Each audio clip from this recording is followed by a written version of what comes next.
este camino para llegar a esa cruz, lo viste, Señor, tú fuiste consolado por los ángeles, tu sangre infusió designado por el amor, tu mano estuvo contigo en tu cruz, te ayudó el Señor a llegar a esa cruz, cuando tú caíste, Señor. Cuántas veces nosotros hemos caído cargando esta cruz, y eres tú, Señor, que nos has levantado. Eres tú, Señor, que nos has dado la fuerza para seguir adelante por la cruz. Eres tú, Señor, el Rey de Reyes y Señor de Señores.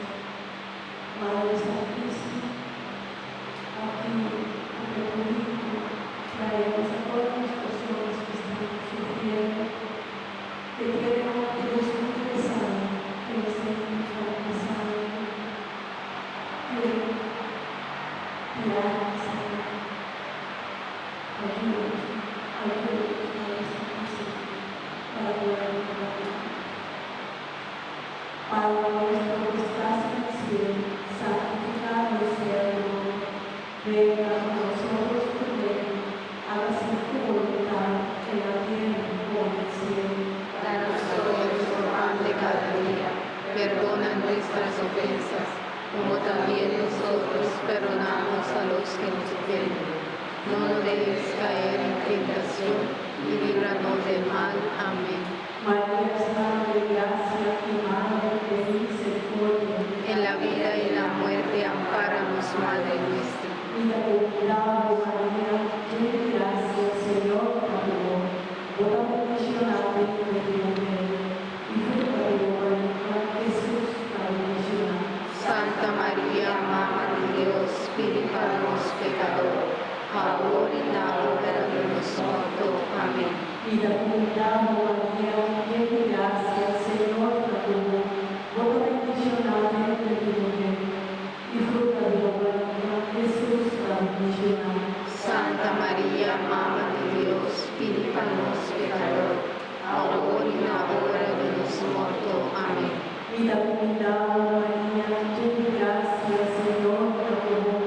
Toda bendicionada entre tu mujer, y fruto de tu vientre, Jesús, la bendicionada. Santa María, Madre de Dios, pide para los pecadores, ahora y en la hora de nuestra muerte. Amén. Y la comunidad de María, llena de gracia, el Señor contigo. Toda bendicionada entre tu mujer, y fruto de tu vientre, Jesús, la bendicionada. Santa María, Madre de Dios, pide para los pecadores, ahora y en la hora de nuestra muerte. Amén. Y la comunidad de María, llena de gracia, el Señor contigo. Toda bendicionada entre tu mujer, y fruto de tu vientre, Jesús, la bendicionada.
a ti, María, como un niño quiero estar. Tócame en tus brazos y guíame en mi caminar. Quiero que me eduques, que me enseñes